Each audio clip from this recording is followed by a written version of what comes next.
Students.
Capturing the sense of management, Henry Mitzberg once wrote, I quote, I describe management as arts, craft, and science.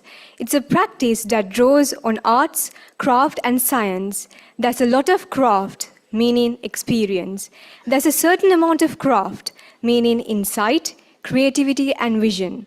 There's the use of science, technique, or analysis. I unquote.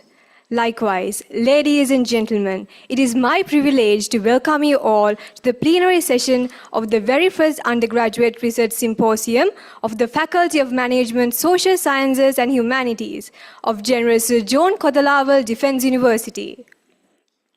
Vista 2025. Ladies and gentlemen, Vision for Innovation in Societal and Theoretical Advancements. The plenary session is under the theme Enabling Digitalized Economies and Societies through Novel Sustainable Strategies.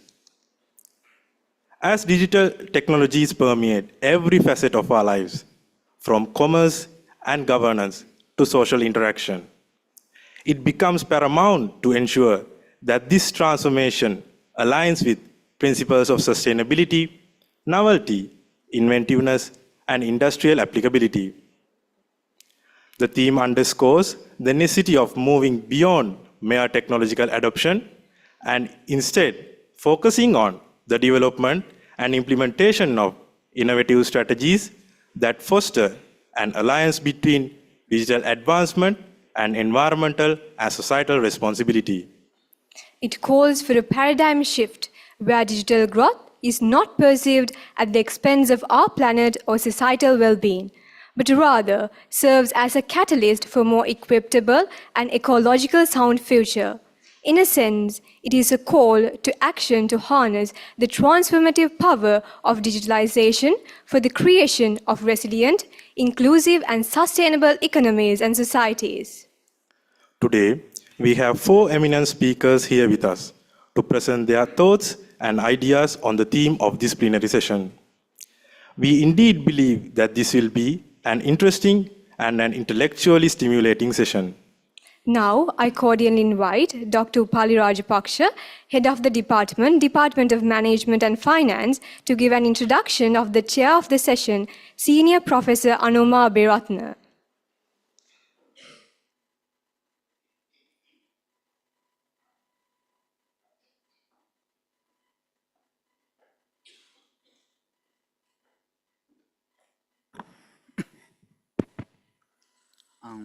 Dear invitees and Dean directors, academia, military officers, students, very good morning. And it is my great pleasure to read the profile of one of the greatest academia in Sri Lanka, or else international icon, Professor Anoma Aberatna. Professor Anoma Aberatna is an emirate professor in economics at the University of Peradeniya, Sri Lanka. After retiring from University of Peradeniya in October 2024, she joined to KDU as a senior professor. Currently, she is the chair of the Board of Governors of the Institute of Policy Studies known as IPS. She received her PhD in Economics and Master of Arts in Econometrics from University of Essex, UK, and her MPhil and Bachelor's from University of Peradeniya. During her 40-year teaching career at Peradeniya, she served in administrative position of Head of Department of Economic and Statistics, Dean of the Faculty of Arts, and member of Governing Council. She was a visiting professor at the University of Essex, UK, and Rowan University, France, University of Malaysia, and South Asian University, India. Her research interests are in the area of development-related issues, including poverty, FDI, social welfare, and the empowerment of marginalized persons. She has wide experience in collaborating with foreign universities of Europe, UK, Japan, and South Asia. She was the coordinator of large-scale international project of Erasmus, CBH, and NOPAT. Ma'am, without further wasting time, I kindly invite you to the stage to chair the session. Thank you, ma'am.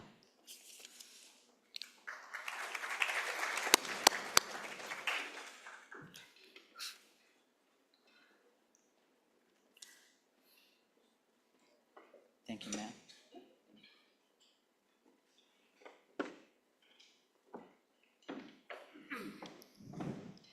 Now, I respectfully invite the eminent speakers, Professor Prasad Setunga,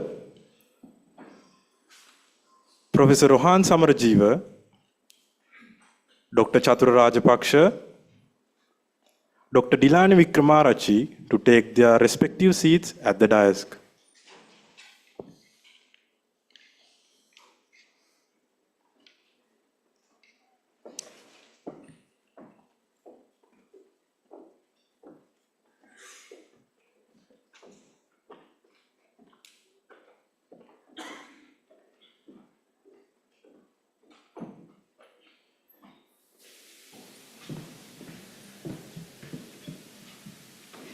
Now, I humbly invite the chair of the plenary session, Senior Professor Anoma Aberatna, to commence the session. Over to you, Madam. Thank you very much. Good morning to everyone. We are about to start the plenary session of Vista 2025. For the plenary session, we have four eminent speakers, Professor Rohan Samarajiva, Professor Prasad Setunga, Dr. Chatura Rajapaksha, and Dr. Dilani Wickremarachi. This session, we are planning to invite each speaker to speak for 20 minutes. After all four speakers give their speeches, at the end you will be given the opportunity to ask questions. I think we have a quite long time for questions and answers after that, as we have 2 hours. First, I would like to invite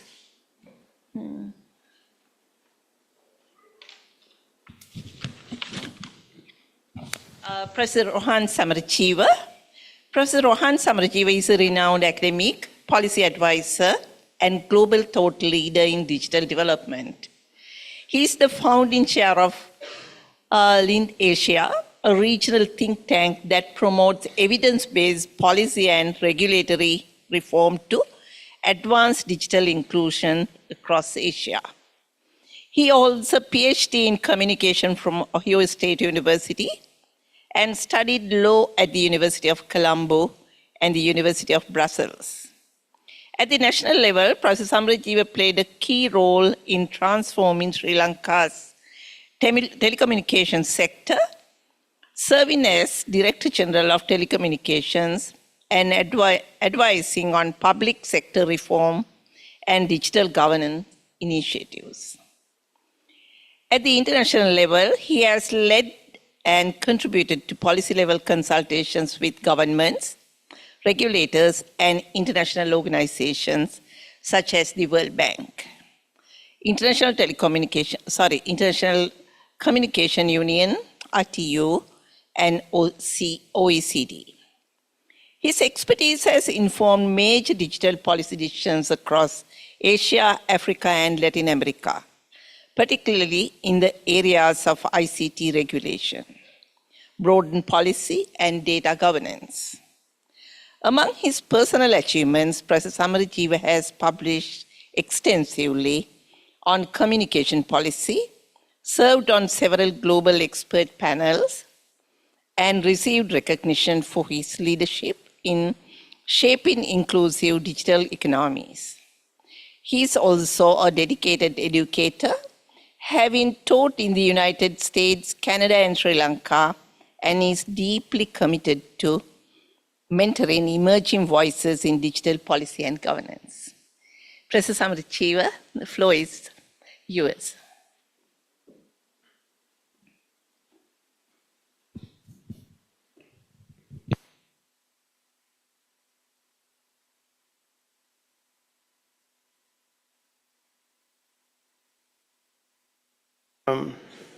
Right.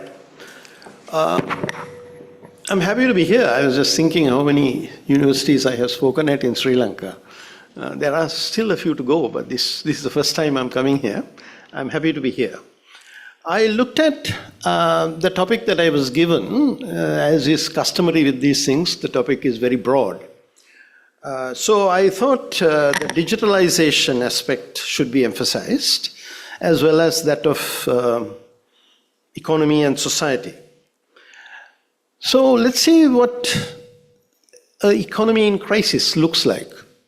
I think some of you may remember this. We are supposed to have memories of only 2 weeks, according to a deceased gentleman. But some of us, particularly when we are shown pictures, we remember, right? So this was with the whole economy grinding to a halt in 2022, for among other things, because we didn't have fuel, right? Transportation ground to a halt. And so if you look at what digitalization can do, you can look at it in terms of digitalization helping, and then in terms of digitalization not hindering or removing the barriers, right? So this was about basic infrastructure not being available. As a result of this, our GDP contracted by 7.3% that year. Now, how did that happen? Because, for example, you can just take a simple case. In the tea plantations, the tea doesn't require electricity, right? The tea just keeps growing. But in order to transport it to the factories, and then to transport it from the factories to the Colombo auction, and then out of the country, you need fuel. You have no fuel, your tea production will go down. So how did we solve this? That's where digitalization comes. Well, before I get to digitalization, what does that do to society? Society was also paralyzed, because the whole, I think there are many economists who talk about emotions, perception, feelings, having a role in economic growth. People must feel comfortable in order to invest, to go about their lives, to spend money, and so on. And if that goes down, that also has a bad effect on the economy. So what happened with those situations was that even the overall sentiment in the country went down. when you couldn't get through a road because there were 3 lines. Now you see, here there are 3 lines, right? In some places, like where I live, there were 4 lines. So there's a 3-wheeler line, there's one for people wanting petrol, for vans and so on, and then for motorbikes. And then in our area, we had one for diesel, one for petrol also, right? So in this kind of situation, people's sort of psychology goes down. And it's very difficult to bring up a country when the psychology has crashed like that. So how did we fix it? Again, I think you may remember this. There were some people who were thinking that we'll have sort of the old style solutions. Now, I grew up in a family which didn't own a car or for a telephone for that matter. I mean, I used to be the Director General of Telecom, and I grew up without a telephone, which says something about this country, doesn't it? I think mostly good, right? So there was talk. Now I was no longer chair of the ICT agency, but I was talking to people, the engineers who were working with me and so on. And they were saying, people are proposing paper-based rationing, like they're supposed to have had it in the 70s. I don't know because we didn't have a car, right? I only know about the coupons that we had to get bread, right? I didn't know about this stuff. So I said, but do you guys realize that motor vehicles are mobile, essentially? So if you give paper, you have to, emboss it and so on and so forth. No, we'll register it in that particular station. I said, don't do that. Because then that fellow will have to go to that station to get his ration, get his petrol. He may be going to Kandy, and what is he going to do in Kandy? He'll have to leave the car and come back, because motor vehicles are inherently moving things. So they came up with a mobile solution. Now this is what the mobile solution looked like. There, right? So you show your phone with the QR code, and the pump attendant, who most probably, definitely he didn't take a computing course. I'm not sure he even passed A-levels, right? So there are about 1,000 petrol sheds in this country. That's about, you could say, about 6,000 to 8,000 of these people. Not highly educated, but intelligent, of course. I'm told that they are absolutely the very best in recognizing counterfeit currency. More than people at the central bank, that these guys can pick counterfeit, right? So they were intelligent, but they're not comfortable with technology. Now here what we did, they brought a device, held it against your phone, and little Visattino, they give you the response immediately. Now what is behind that is that we digitalized an entire system, right? Behind that was the digitalization. If you really think about it, there has to be a database somewhere which says how much this vehicle is allowed. That means that each vehicle has to have a unique identity there. Now, right at the beginning, we thought every vehicle was associated with, I say we, not because I had any role in it, but because the general kind of people I associate with did it, not because I was doing anything, right? So they thought, okay, NICs. Every car will have an NIC. Like even when I was coming here, they said, please send your car number and NIC. Every car has a NIC. We found that there are many cars that don't have an identical numbers associated with them because they're owned by companies. So we had to change and do the business registration number, chassis number, various kinds of small changes we had to do. And this was all in a period of 6 to 8 weeks. This whole thing was done in 6 to 8 weeks. It's the fastest ICT deployment, digital deployment in this country's history, the fastest, right? And it affected, I'll show you how many vehicles it would have affected in a subsequent slide, right? So then you have to have coordination with the Lanka IOC and CPETCO about how much petrol has been given. You have to be able to query a database saying how much petrol or diesel this particular vehicle is entitled to. The poor three-wheeler guys were being given 5 liters, which I thought was very unfair. But that's all they got. We got 20, they got 5. And so on, right? Some people got more because they were commercial vehicles, which is correct.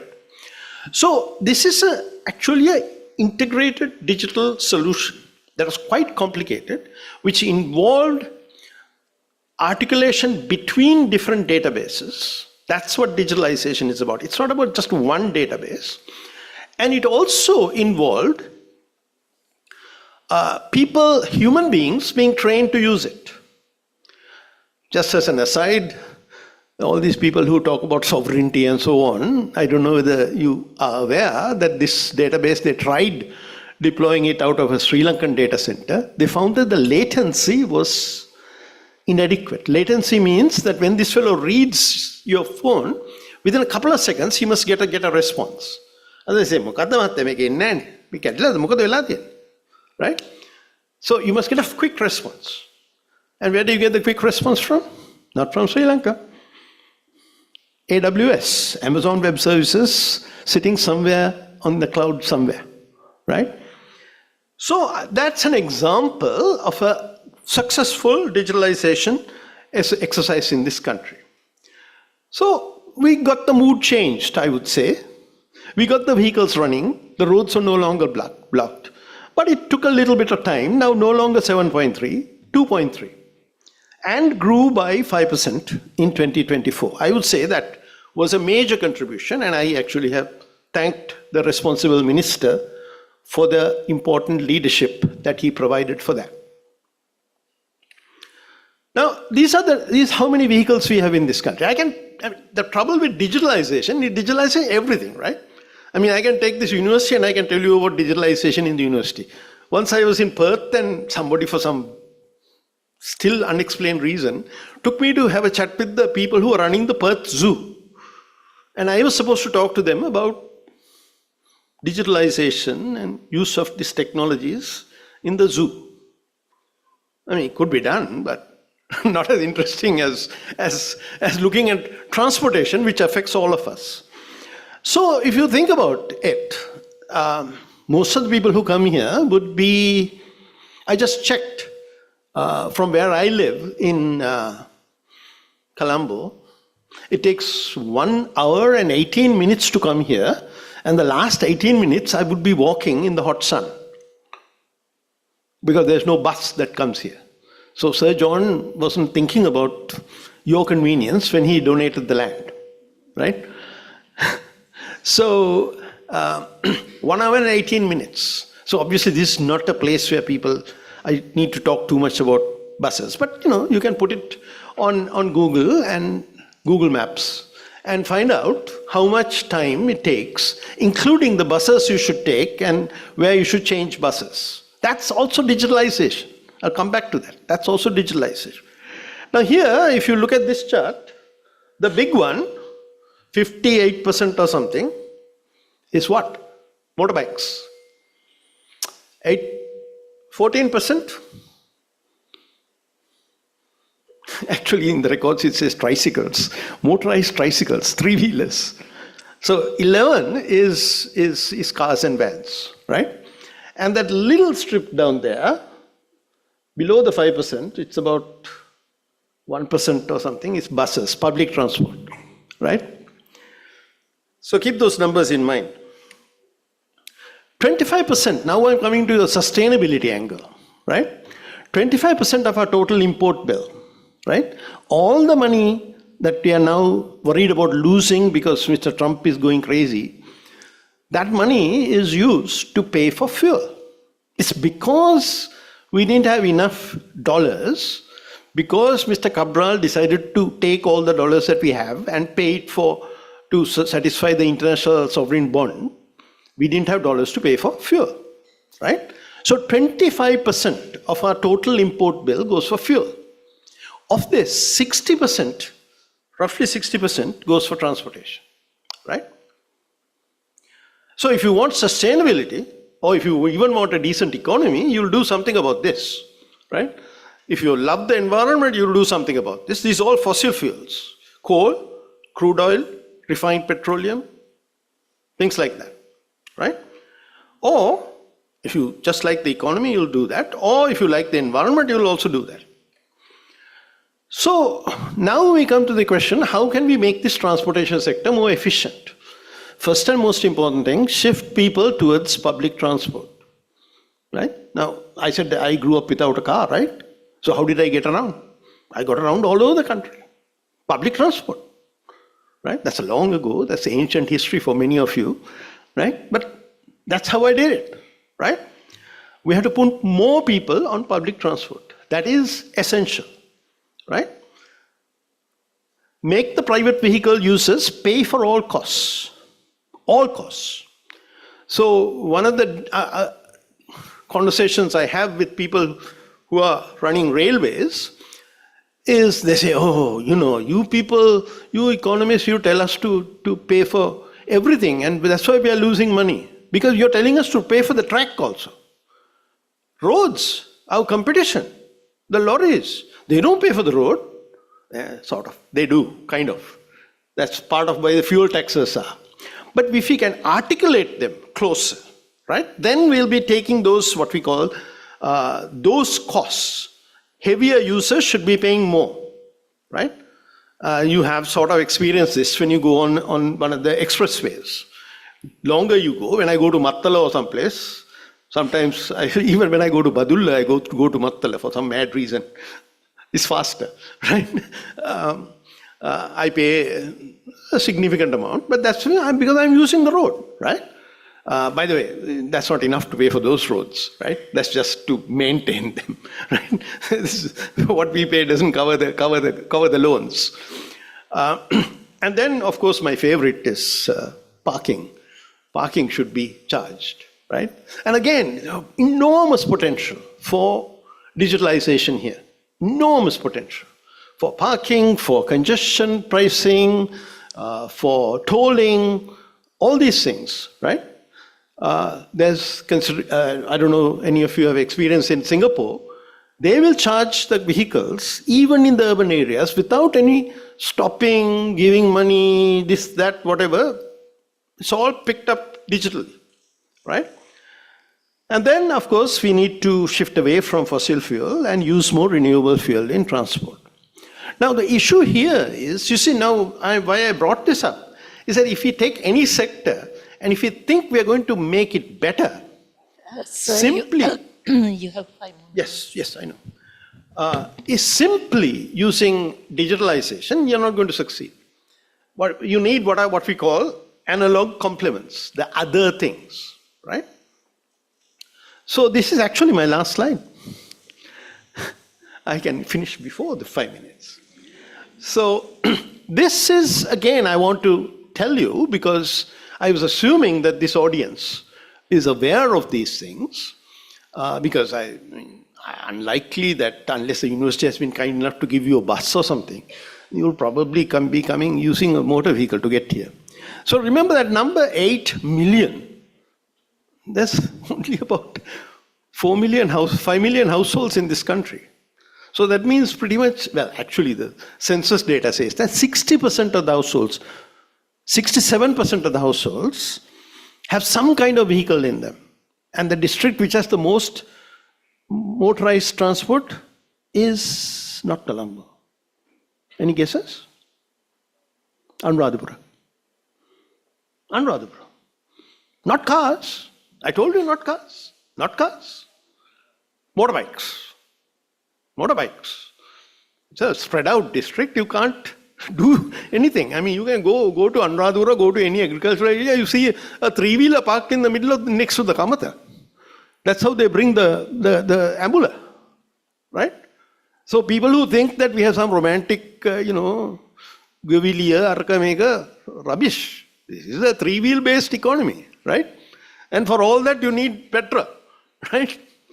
So now can you imagine all these people interact with the government? Now let's assume that all of you have passports. But how many people in this country have passports? And a passport is valid for 5 years or 10 years. So you interact with the government once in 5 years, 10 years most. But if you own a vehicle, you interact with the government once a year to pay this revenue license, right? This is the most heavily used thing. And again, for people with experience in other countries, have you seen this stupid practice of pasting something on your windscreen in any other country? Why? Why do we do that? Has anybody thought about that? Right? It's for the convenience of the police. So if for the convenience of the police, we have to make our vehicles ugly. Right?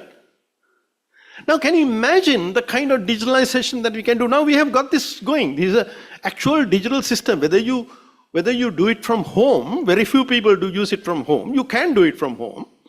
Whether you go there and use it, or like in the northern province, you use a kiosk to do it, which is, we should have those kiosks everywhere, because you need to spit out a temporary license for people to show the cops until they get the permanent license that is mailed to them, right? And that you can do through a kiosk. Most people interact with the systems using mobiles. The number of laptops and computers in this country, households, is going down, not going up. It's going down now. It has started going down. That means most people are using this, right? So there's many possibilities. So what I thought I'd leave the audience, because I think this is about research, is it? For you to think about how we can digitalize this kind of system. This is not fully digitalized. We have something, right? But how can you digitalize it? Thank you. You are on time, even 1 minute before. Thank you very much. I'm sure that our staff members and students will have many questions from you. To our next speaker, Professor Prasad Setunga. Professor Prasad Setunga, my colleague. He's a distinguished academic and educational visionary whose contributions to the field of education in Sri Lanka have been both profound and enduring. He holds a BA and MA in education from Kyoto University of Education, Japan, and his PhD is from University of Tsukuba, Japan. He has served the academic community for over 30 years and currently associate professor at the Department of Education at the University of Peradeniya. He was the Director General of NIE at Maharagama. Throughout his illustrious career, Professor Setunga has demonstrated a deep commitment to teach education, curriculum development, and educational research. His expertise spans diverse areas including comparative education, educational philosophy, and qualitative research methodology, both locally and internationally. He has been instrumental in shaping national education policies and has served on numerous curriculum revision committees appointed by the Ministry of Education. And he was also on various advisory, consultancy, and lead expert platforms related to education and quality assurance. He's a prolific author and a researcher. He has published extensively in English and also in Japanese. His writing contributes to critical thought to areas such as social justice in education, inclusive learning systems, and philosophical foundations of education. His work often reflects a deep engagement with Sri Lanka's cultural and educational heritage. Professor Setunga, I warmly welcome you too.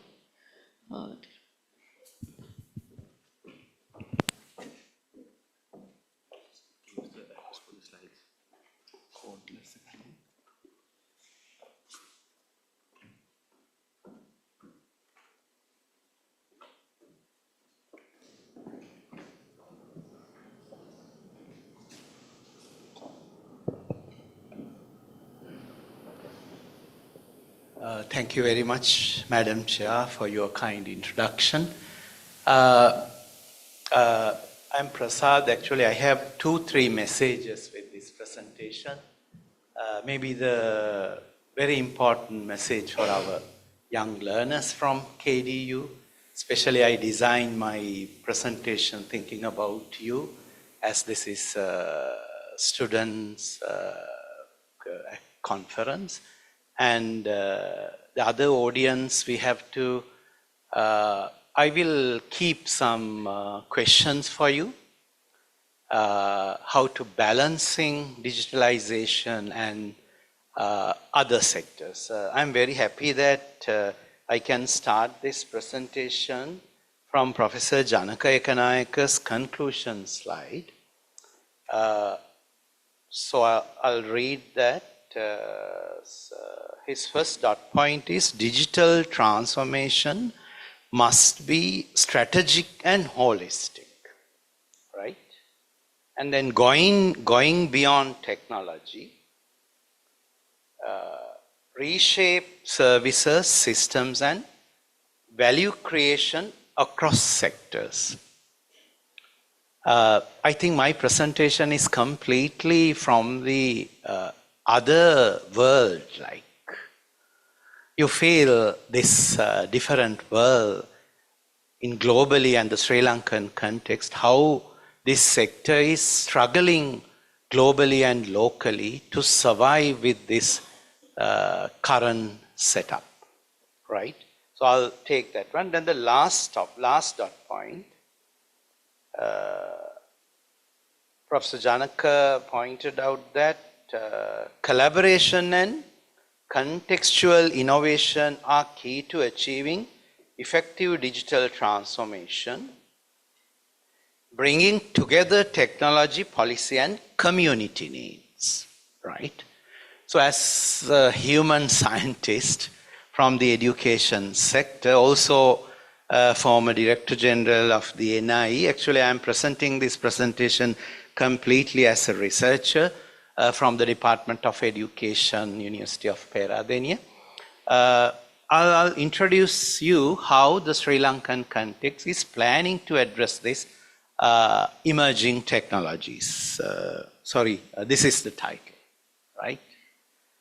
For the young learners, you can listen to this presentation, how the Sri Lankan education system going to introduce the the modules to the curriculum to the junior secondary education in this country. So we have designed, the NIE has designed two modules. One is AI modules. Fortunately, one of the reviewers are here. Dr. Chathura Rajapaksha was one of the reviewers of this module from University of Kelaniya Industrial Management Department. First time we met, but he met me when I was the Director General, but very happy to see him here. And the other one is IoT. The Professor Janaka Ekanayaka discussed these two concepts in a very practical manner. So we are going to educate our children through these two modules at the grade 6, right? So my presentation is based on the module IoT. Actually, NI staff member at that, I promoted them to do the work evidence-based manner. So that's what I want to give you, the young learners. I think you are going to present here something. This is really nice. Rather talking anecdotal things, it should be evidence-based manner. So that's why I wanted to invite my staff members at that time, even to practice these modules. Please go to the school and ask teachers whether they are like to do the modules and whether they can manage the learning time to teach this. Because the NI is planning to convert the textbooks to the module system based on the authentic learning. So please try to say something from your early career based on some evidences. The Sri Lankan context is waiting this. People are talking, my goodness. Every single citizen is this country's an educationist. But schools are very unpopular. A-level class is empty now. O-level is also going to be empty very soon. I think because of all the nation as an educationist. I think this may be one of the reasons for this, right? This is a mess. Like I heard that the new secretary has announced we should implement the reforms 2026. This is very good news. Now I think we are planning to implement this. Normally NI is doing these modules like this. We have curriculum grid. You can see the artificial intelligence grid and the Internet of Things. Like, I'm not going to read this. The point is here, we wanted to, I think Chatura, Dr. Chatura is a good evidence for the artificial intelligence module. Actually, so we are promoting this IoT thing. So this is the paper that 3 authors have presented at the last week Kalanias SC conference about this module, how teachers are feeling, about this sorry, the font is not very conducive, but anyway. Now, embedded system. With this module, thinking about the 21st century learners, you love to have WhatsApp messages and your iPhones and computers like, you are not like to communicate with people. Human allergic situation going everywhere now. I did my young education, my higher education fully from Japan. I was there 15 years. I visited there the last year. My goodness, they were very, love to have technology. Please don't misunderstand. I am not going to criticize the technology. I will give you some examples. Like now, Japanese, including my university, and the Japanese. I did my teaching practicum there. Classrooms are empty now. What's the reason? Child population is decreasing. Human allergic. Yes. Australian, 2 weeks ago I was there. Australian primary education is one of the best in the world. Like, my goodness, teachers are not willing to teach now at primary. Even primary children don't want to have morning meetings, good discussions. Australian morning meeting in the primary classroom is one of the best practices, came from the well-known philosopher. So thinking about the time, I'm not going to do this in detail. Now, the point we should take from this global experiences, we should balance. So Sri Lankans, I personally feel that we have very good communication skills. So that's why we wanted to promote here. So we fully, the student-centered methods are there, but with teacher interaction. We promoted both. I think Dr. Chatura will agree with me. So as the expert, so we're discussing that, how to balance this, how to survive it. That's what I think Professor Janaka also wanted to promote here. What we can do from the other sectors to sustain with the technology. So authentic learning framework is the very new framework now we are going to have. This is real world experiences. You will learn with this module, not like heavy textbook, just theme-based modules. So we are promoting constructive, even we put self-assessment tasks here, the very student-centered. The research questions, actually we wanted to ask the teachers whether this is okay or not. So I'll skip some. We managed to, we did fully the research techniques, a fully qualitative study, the interview and data analysis based on the thematic analysis, Brown and Clark 2006. And we had different themes from the teachers like this regarding this module. This may be related to leadership, flexibility is there, collaboration is there. So likewise, this is the first themes, and then sorry about the font, and then develop thematic map here. The teachers are feeling that this module has learning skills, mind-on activities, hands-on activities So that's what we are proposing. To survive with technology, AI and the IoT things, we need to balance this. That's what we are trying to implement. So we felt that the good results, but this is not fully quantitative study island-wide. Just we had 8 interviews, but we stopped the interviews based on the research guidelines. We got the same responses from the interview, so stopped the 8 interviews and discussions. So I think the authentic learning is there, the real learning by the real world experiences. The A-level class is empty. Main reason maybe our syllabuses are not from the real world experience. They feel bored maybe. Even I don't know whether they are going to even tuition classes like in future. We afraid that, so now we need to offer the new package.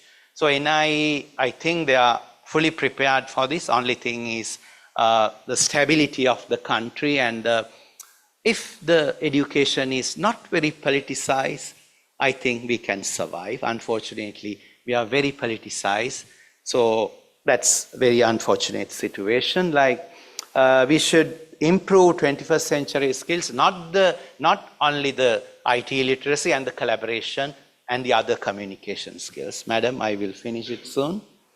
And I will promote, we have to expand this practice, like very evidence-based results, while getting from the teachers, and then reform the curriculums. Like we invite, even V3's researchers will continue this work, and then I think the even young researchers here, academic staff members, can do the research about the NI's modules and do more rigorous studies. So I think my message is the importance of the evidence-based results to proceed, the scientific manner, and how to contribute to sustain with this technology with the other sectors.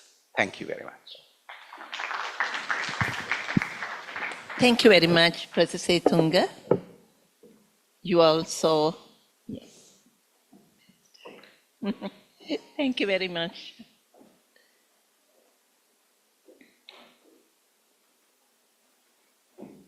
Next, I would like to invite Dr. Dilani Nirmala Vikumarachi. Dr. Dilani Vikumarachi is a senior lecturer at the Department of Industrial Management, Faculty of Science, University of Kelaniya. She holds a BSc in Industrial Management from the University of Kelaniya and MSc in Computer Science from University of Colombo, School of Computing, and PhD in Software Engineering from Lathrop University, Australia. Her teaching focuses on database management, software engineering, quality engineering, and digital innovation. Her research interests span global software development, software metrics and analytics, software quality engineering, as well as the use of large language models in scientific research. Scientific research, educational AI, personalized learning, and prosumer dynamics in IT education. Dr. Vikumarachi, it is your time.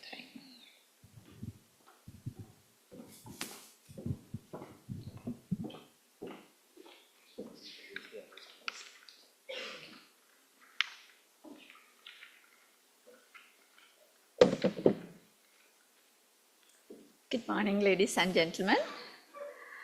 So it's a pleasure to talk to you people with the important topic with this digitalizations, mainly considering about the sustainability for the society and the economics.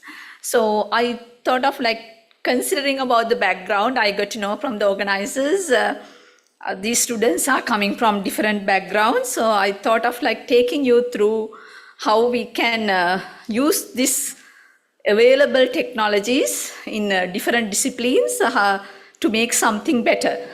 So even at the first presentations, Professor Rohan mentions digitalization's approach during that fuel crisis. And likewise, there are plenty of problems in the society in management or economics or any other discipline. So how we can make use of those technologies to get better solutions, since we have plenty of problems available and technology is available. As undergraduates, I hope you people are doing a research maybe in the 3rd year or 4th year. So just thought of like giving some insight, like taking one example. So I thought of in my sessions, I will take examples of a rural farmer and their daughter, or like that background person, like how that person will be transformed to a digital leader or a value creator. So using the available technology, when it comes to technology is available. You don't want to be a IT person, so software engineering person, but technology is available. You can make use of the technology to whatever the discipline.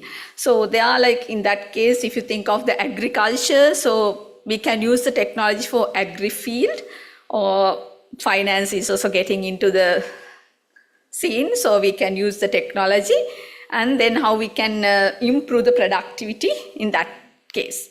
And for this human aspect, even there are little knowledge is required. Even in the first presentations, during that time, when QR codes and people need to have like basic IT literacy, and that is there. Like now, like we have Pick Me, Uber, and after COVID, I think all the people are doing online transactions. The basic digital, the IT literacy is there. So, yeah, so then through this, what sort of skills would be there in the human aspect, and then how we can build a sustainable future with our contribution. So I will take the simple examples. World is changing. We know like technology is evolving with this generative AI. So I noticed some of the undergraduates are feeling sleepy at this time. Even I think, so I think you can wake up and think of like the situations where you can contribute. So technology is changing, whether we are incorporating this technology for our day-to-day problem solving. Critical thinking and problem solving is important in whatever the discipline we are. So let me tell you the story of a girl called Nisansala. He's coming from a farmer village background. And then thanks to ChatGPT, I got this picture from ChatGPT. So here this Nisansala grew up in a humble village where agriculture was not just a job. So it's a way of life. They didn't have like any other options. So agriculture is the main things that they will have to do. So their father is working really hard to get the things done, and mother is supporting, and even as kids, Nisansala is also getting involved. But ROI, return on investment, is not that good. Though they are like working really hard, very genuinely working, and but still they can't get much. So very little they can get back. So always her father's hands are always covered in soil. That means not 8 to 4 jobs. They are working early morning till late evening, but still they have not got much back. So when you look at these problems, you might see there are intermediate persons. That would be one reason that they are not getting the best out of it. And then the other thing is, you may have heard like when it comes to when they want to get some support for the investment, so very little support that they can get. So in that case, like bank loans and the guarantees and all that, they don't have a proper monthly income. So they are like finding things very difficult. They'll have to use whatever the assets they have. And in addition to that, weather is also not that favorable, like unpredictable. And so in addition to that, animals and other things are also disturbing them. So when you look at this story, like it's really sad, but they are like having a very difficult time. So now we are telling the technology is everywhere and all that. So as I told you at the very beginning, technology is not only for the IT people now. Technology is there, like we need to make use of the technology and do some innovation. Innovation is not like, it's every field, like we need to innovate things making use of the technology. So it's not, the technology is no longer luxury, it's a part of everyday life. We can make things better. So we may have seen during the COVID time how technology support us to have our normal life. You can remember we call new normals. New normals during that time, new normal was that. But after COVID even, it was a bit hard for us to get back to the previous one. There are positives and the negatives as well. When it comes to online lecturing, it was good at that time. And now when it comes to masters, it's really hard for us to get fully physical right now. A lot of distance issues and all that. But there are like, okay, so new normal, but we can get the best out of it. So in this story, we can see how this digitization or digitalizations can make things better. Okay, these words even sometimes a bit confusing, and using those two words, digitization and digitalization. You know, like there is a small difference between, I think most of you may be aware, since undergraduates are there, if you are not aware, I'll just mention what it is. Digitization and digitalizations, there is a difference between those words, but there are certain words we use hand in hand, like even though there is a difference. Data and information. We use data, informations to refer the same, but there is a difference between data and information. So here even the digitization is just converting analog to digital. It's a digitization. So that is not sufficient enough right now, like just converting all these documents to the digital forms, that's not sufficient enough. Digitalizations, making use of this technology and to do things better. That is what is required. So whatever the discipline, we can see, you don't want to be a technology experts on that, how we can make use of the existing technology to make things better or solve the problems that we are having, or quality of life, how we can improve it. Here this, yes, digitization isn't just about the uploading paper documents, it's rethinking how we work, connect and solve problems using these digital tools. Here this, it's about using digital technologies. When it comes to digital technologies, you know, like all these now we have big data and like we can do data analytics, and we have a lot of machine learning and AI related technologies. In addition to that, we have that VR, AR.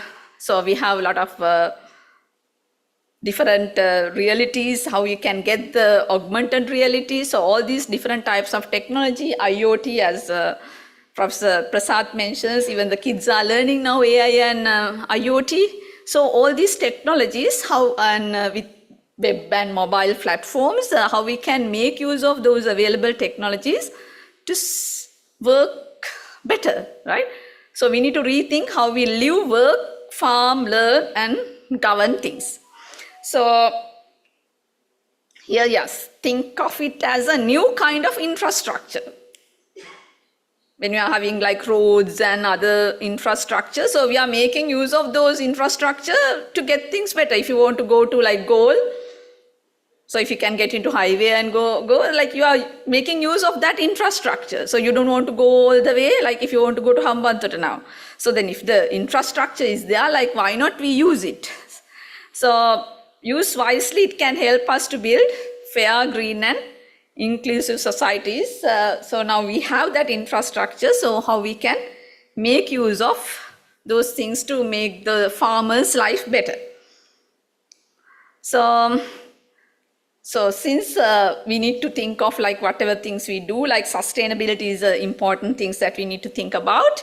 So why, how and why digitalizations matters for sustainability. So it's, as she mentions, this matters for sustainability in addressing the economic challenges, maybe creating new opportunities, new jobs, and in addition to that, doing things in a better way. So then economic advantage will be there. And the social issues by including those digital platforms, even sometimes those who are having difficulties in moving from place to place, even that can be addressed. And environmental concerns can be addressed. Now we know even in Sri Lanka we have different weather conditions, and the water is becoming a scarce resource for us as well. So if you are having sensor-based irrigation systems, so we can make use of the watering only the time which is required, especially during those seasons, checking the moisture level. So we can support through all these economic, social, and environmental factors. So we can introduce this triple bottom line at the end, like to supporting for people, plant, and the planet, and make something out of it. So we were telling like the ROI is very little, return on investment is not that attractive when it comes to farmers' side. So how we can make use of those technologies to get their life better.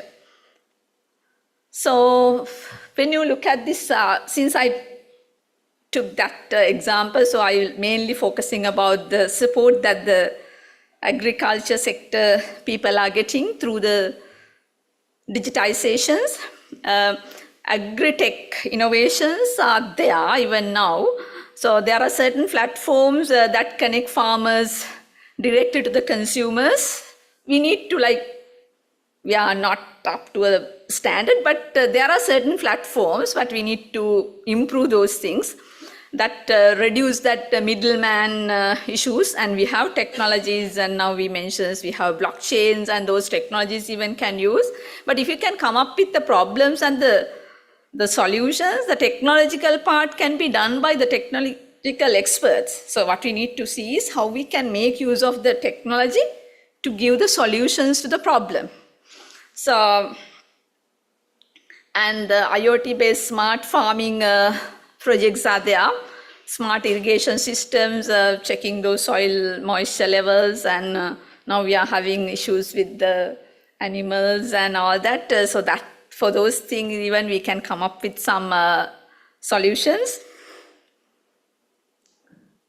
So yeah, so through those sort of support, what we can do is farmers like Nisansala's family can take better decisions, informed decisions. We call it informed decisions. So they don't want to do things blindly. So they can get some decisions with the information supported, and then they can take the better decisions. And so as I mentioned, there are a couple of apps available, Govipala and even Govinana. So they can get some information through those, and they can get some informed decisions. That will reduce the risks that they are getting right now. So it may not be a one-time solutions, but things can be improved. So in this case, the fintech, the technical support for the financial part is also very important, and there are certain support is available, and certain banks have some support already, but there are things to be improved as well. And in that case, even small scale vendors can do cashless transactions as well. But good side of the COVID would be people that basic IT literacy. Most of the people got that basic IT literacy. Now that foundation is there, so we can do something to get them into the track and give something back. So here this mobile microloans and agri-financing supports is also available. And partners, there are certain banks, they partner with certain peoples and give some support. You have 5 minutes. Yes. So farmers like Nisansala can get access to the capital without the physical bank visits and having the guarantors and all that. So that impact would be they will be empowered, then they can do better than what they are doing right now. So other side, now the technology or the infrastructure is there, like we need to see how we can make use of those technology to give them a better life. And at the same time, so we'll have to see the human side of digitalization as well. Already we have noticed, if you look at the statistics, I guess like roughly around 70% of the people are using smartphones, and IT literacy, not a very good number, but still, like we have noticed after COVID, many people, at least at one family member, is capable of working with the phones and the small packages. And so digital literacy is important as the tool, because we'll have to think of, at the end of the day, people need to use those tools. So how is their digital literacy? At the same time, like digital dexterity is also something important. That may not be very much important for all the people, but there should be some people, when you are going for industry even, people might be checking whether, earlier people were checking the literacy and the digital literacy, but when you are going for the industry, they will be checking your digital dexterity as well, your ability to and willingness to adapt for new technologies. So technology is changing, whether you are in a position to adapt and do things better. So human side, yeah, we'll have to see that we have some digital divides. So we need to have some understanding on that as well. So then we'll have to see what we need to do to make things better in the human side. So sometimes English is not the main language in Sri Lanka, so we may have to come up with apps. Most of the apps are in Sinhala and Tamil as well, but we'll have to give some support as well. Community-based training programs need to be conducted, and affordable access need to be given. And some infrastructure facilities in some areas. Okay, so if you do these things, people like Nissan Sala can make things better if they are having the accessibility, and if they can relate things, and they can be empowered. So at the same time, technology will give some risk as well. We need to be mindful, like with the cybersecurity, there are threats. You people may have some experience, and data and privacy concerns, and there can be some misinformations as well. Some awareness should be there. And now generative AI is there, so we need to make use of that. At the same time, we need to be aware. So verifications in trust is also important. So to support it more, like we need to have ethical AI and digital systems, and clear regulations and governance, and the continuous digital upskilling is required. So with that, we can see the people like Nissan Sala's journey can make better, giving those sort of people to solve their problems and get return on investments, and that person can act as a digital leader and the value creator and get their community involved with that as well. So my last message as undergraduates, as students and future leaders, you have the opportunity to innovate, design and advocate for digital tools. So that is your responsibility when you are doing research. Select a problem where you can find a solution. We have plenty of problems. Yeah, let us work towards a future where every Nissan Sala can make a value creator and digital leader. Thank you. Thank you very much. Our next speaker, Dr. Chatur Rajapaksa. He's a senior lecturer in the Department of Industrial Management at the University of California. He holds a Doctor of Engineering and a Master of Engineering in Computational Intelligence and Systems Science from Tokyo Institute of Technology, Japan. He has also earned a BSc in Industrial Management from the University of California. Before entering academia, Dr. Rajapaksa worked in the private sector as a market analyst and later served as a lecturer at the University of Moratuwa. His research interests include business intelligence, big data analytics, multi-agent systems, social simulation, social networks, evolutionary computation, and knowledge management, with a specialization in computational intelligence and system science. Dr. Chatura, please.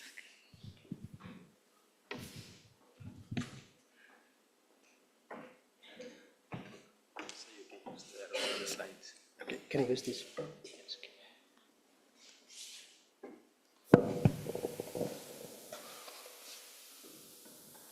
Good morning. Right. When I was invited, first of all, thank you very much for inviting me, Madam Chairperson and my colleagues and the students here.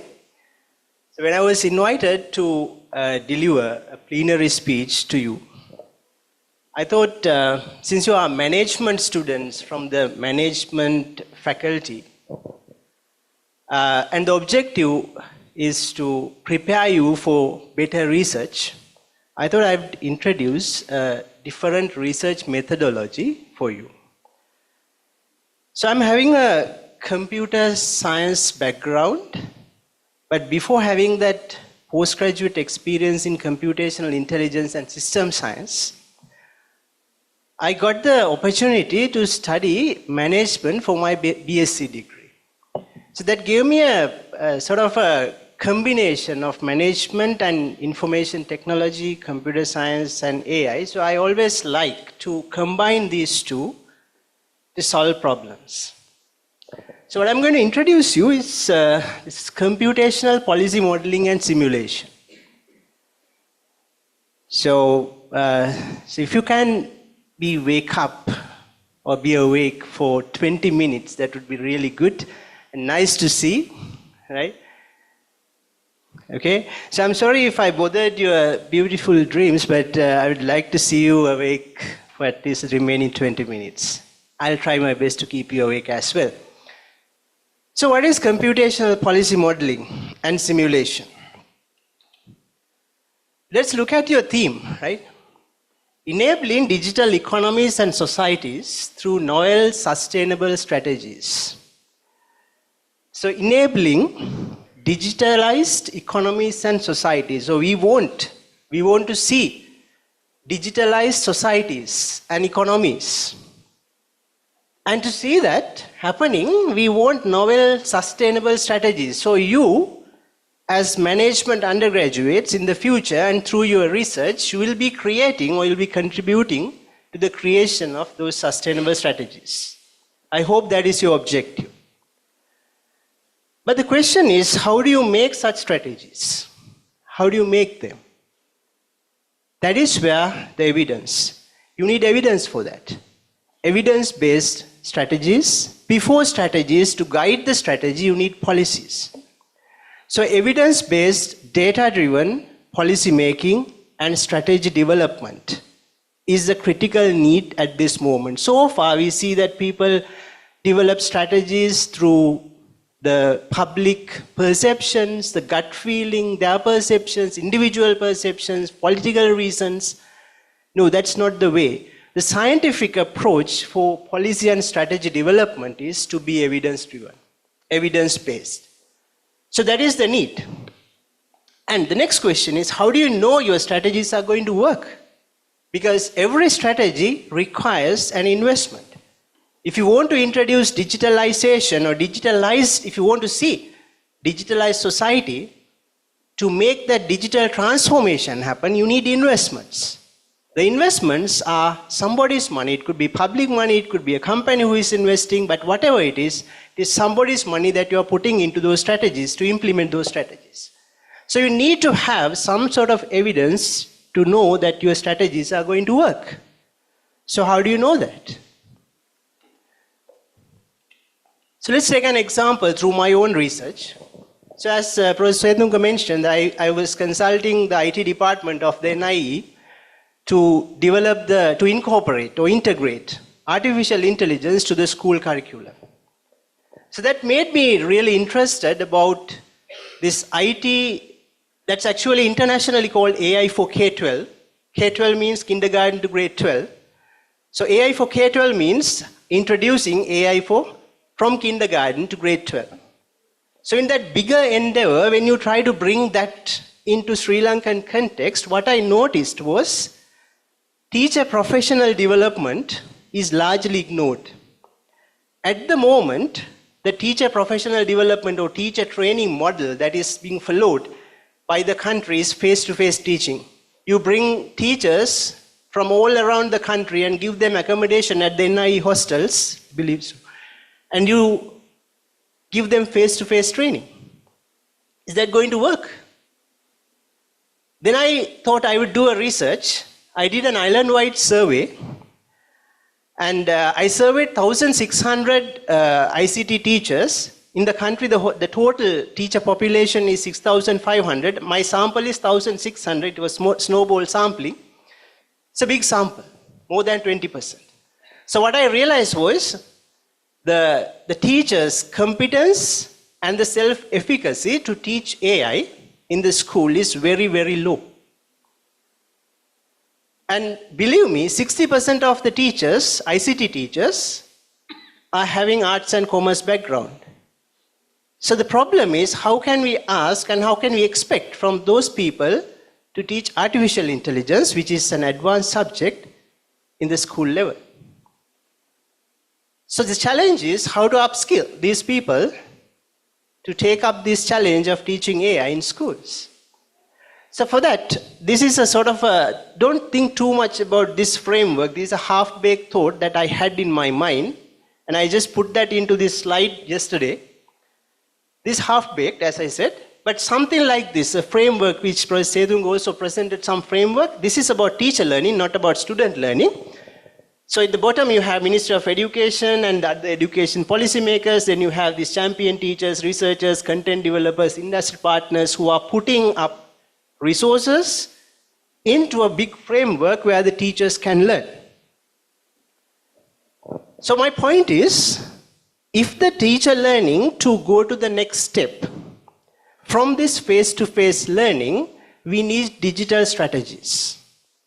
Because the teacher learning is not only the teacher's work, it has to be a big complex system where the industry partners, content developers, researchers, champion teachers, policymakers, teacher trainers, right, everybody, and even people like me at academics. We have to get together into one complex system, and we have to put resources with a lot of interactions among each other, and it's that complex system will give rise to teacher learning and self-efficacy. So how do we make sure that this complex system is going to function? This is the challenge. It is a big complex system that I am conceptualizing at the moment. So if you want to get a real world example for what I am proposing, something similar you can find in the AI Singapore project. Singapore has created this AI Singapore project where you have the certain characteristics that I have presented here in that system. You can see it on the web. They have this learning component, they have the research component, various other things. One big online platform is there. The question is, okay, let's say you develop that system, and you develop that big complex system where you expect the teachers to continuously visit, be engaged with, interact with the other parties, use the content, and also you expect the content developers to continuously supply with content. You expect the industry to keep collaboration with that. You need other collaborators to interact with the teachers. So how do you expect these things? Will the teachers get on board? Okay, you say that, all right, we have a system like this, go and use it. Will they get on board? And what will incentivize them to get on board? Because after all, it's all human behavior. You need to have some kind of motive for these humans. Teachers are also humans. You need some motive for them to go and engage with the system. It is not that you come up with a system and you just expect them to use it. Rather, you have to see, will they use it? Not only will they use it, whether they will use it continuously, so that the system is going to be a sustainable solution. what should we do to make them use it continuously? So it's not, again, it is their own will, right? So we as the people who are behind this kind of digitalization strategies, we must find out what if we do this? What if we do that? So those are different scenarios. In one scenario, they will use it. In another scenario, probably they will stay away from the system. Or else they would use it better. So what I'm proposing is to see, what I'm trying to tell you is, when you develop sustainable policies and strategies looking at digitalization, you need ways and means to experiment. Because your policies and strategies involve people, and it's all about people's interactions. People interact with people, people interact with technologies. So that interaction is what creates that system, or what makes that system to function.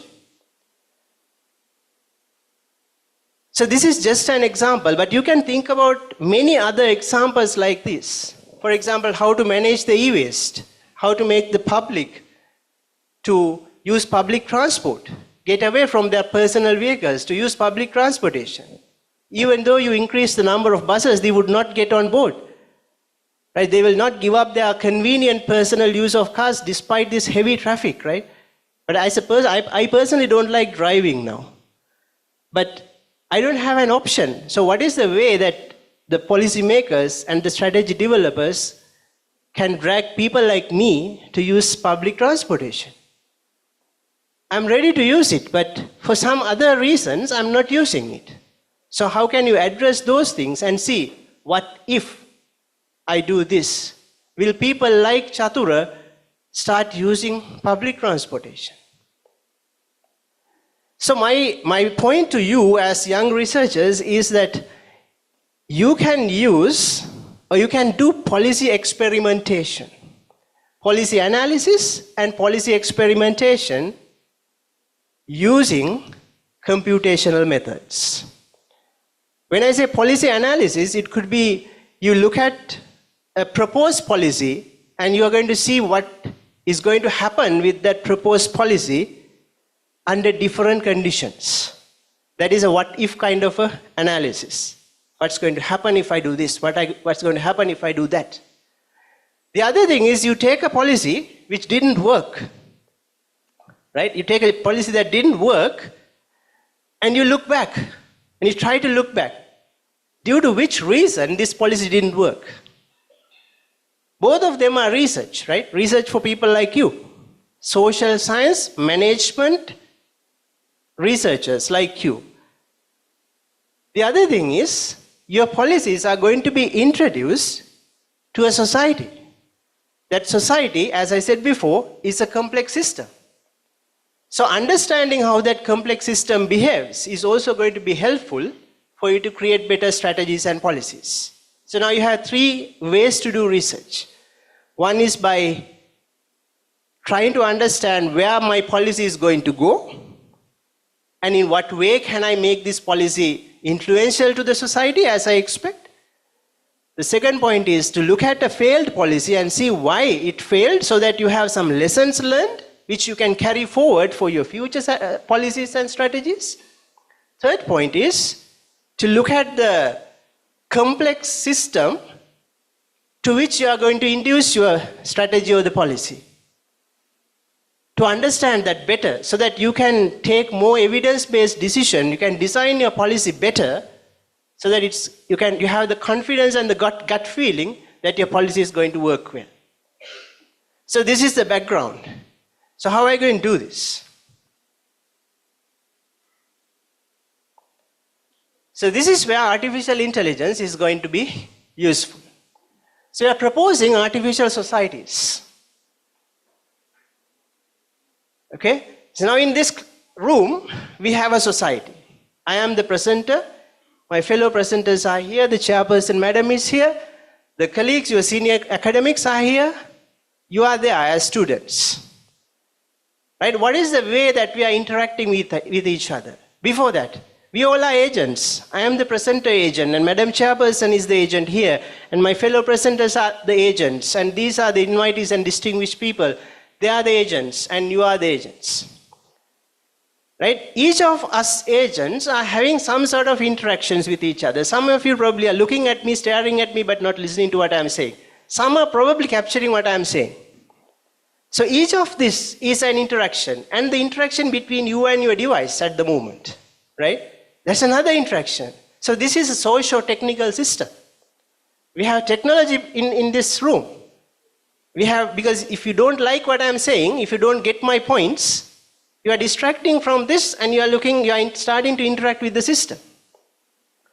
So if you are expecting some sort of learning to emerge from this whole activity, within this 1.5 hours, if you are expecting learning to emerge, these interactions are actually going to be important. So after my presentation, let's see whether you ask questions, right? Through those questions, those are another form of interactions, right? So this is a physical, socio-technical system. Dr. Chatura, you have 5 minutes. Okay.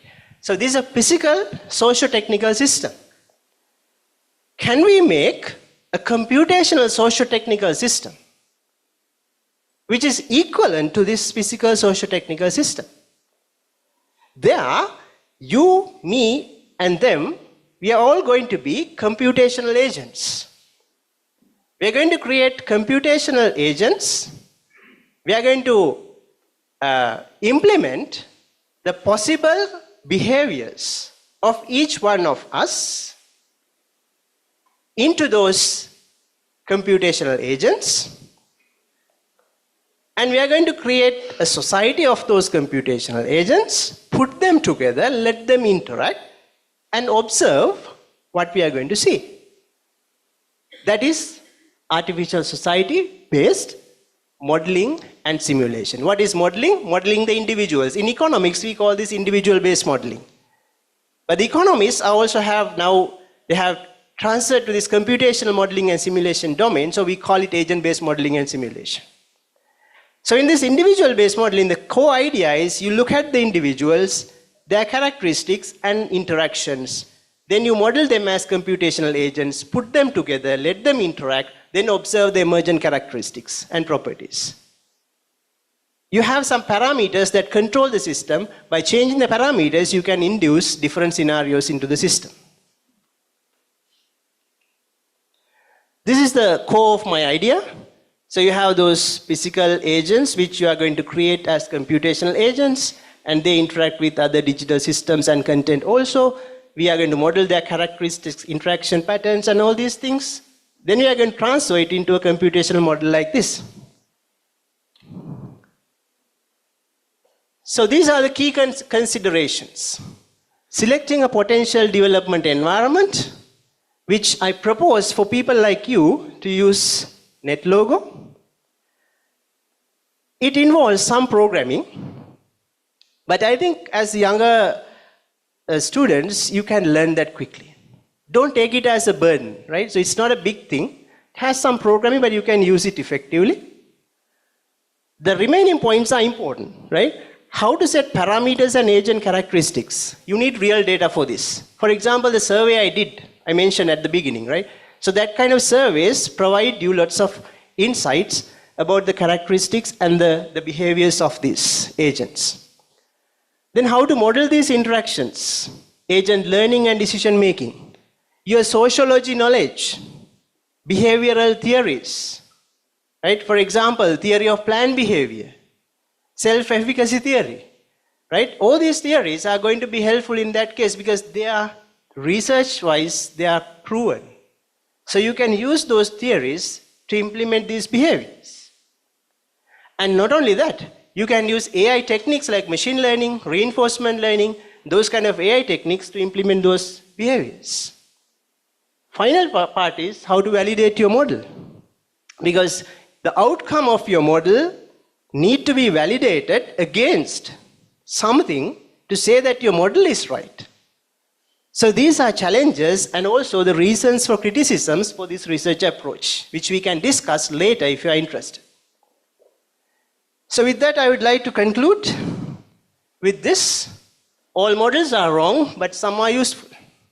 So what I am proposing is not a solution for everything, and it's like a reliable solution for everything. We know models are wrong, but the models are useful. So some are useful. So let's try to build those some useful models. Thank you.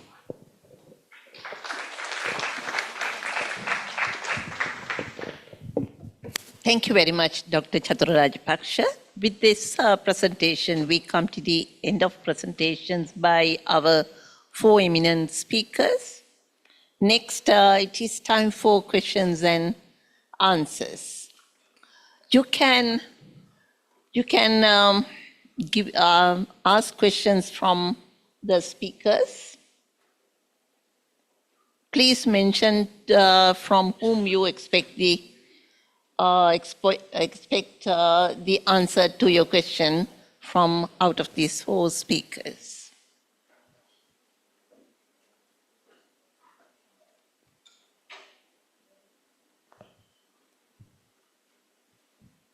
Please introduce yourself before asking the question.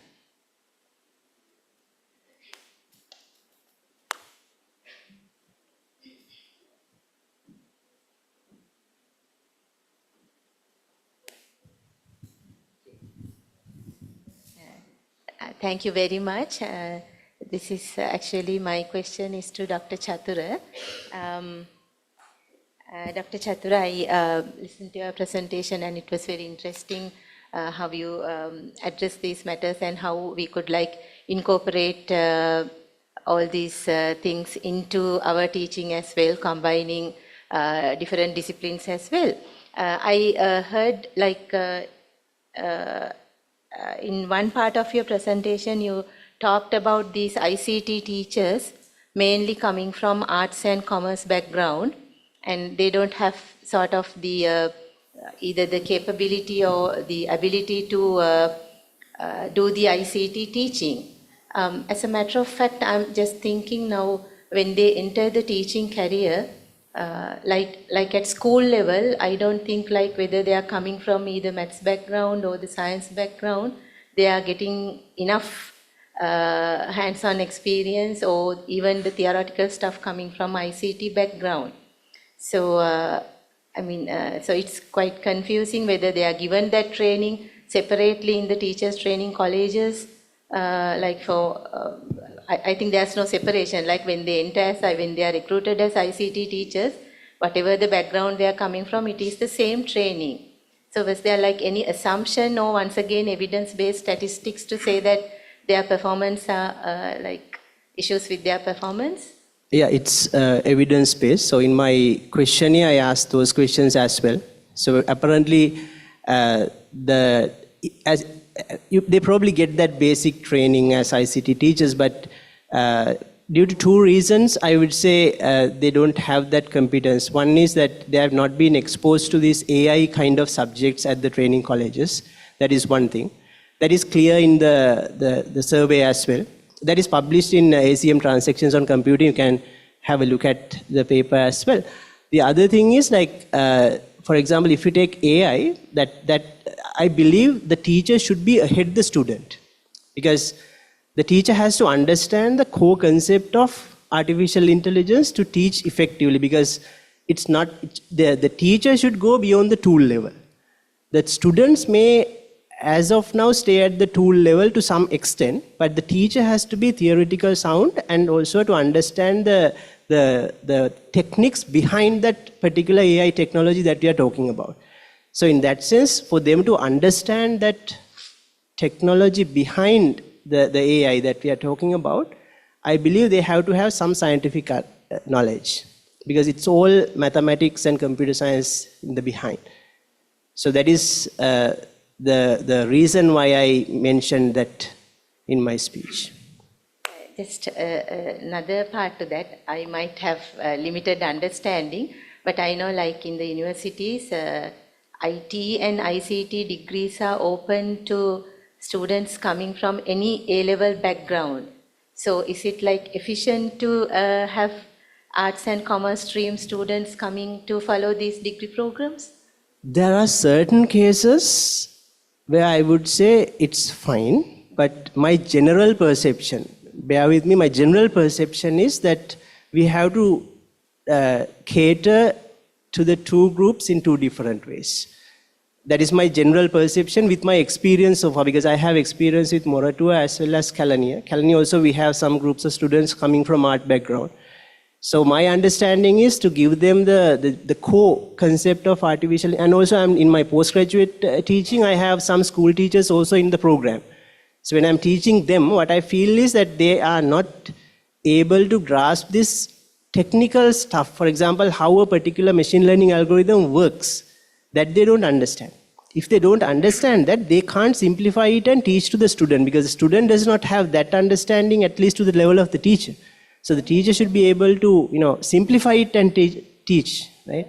So then the teacher depends heavily on our slides and everything when they go to the class. That should not happen, right? So teacher should have that understanding, and if she doesn't have, she has to develop that. So that is my answer. Thank you, Dr. Chatthan.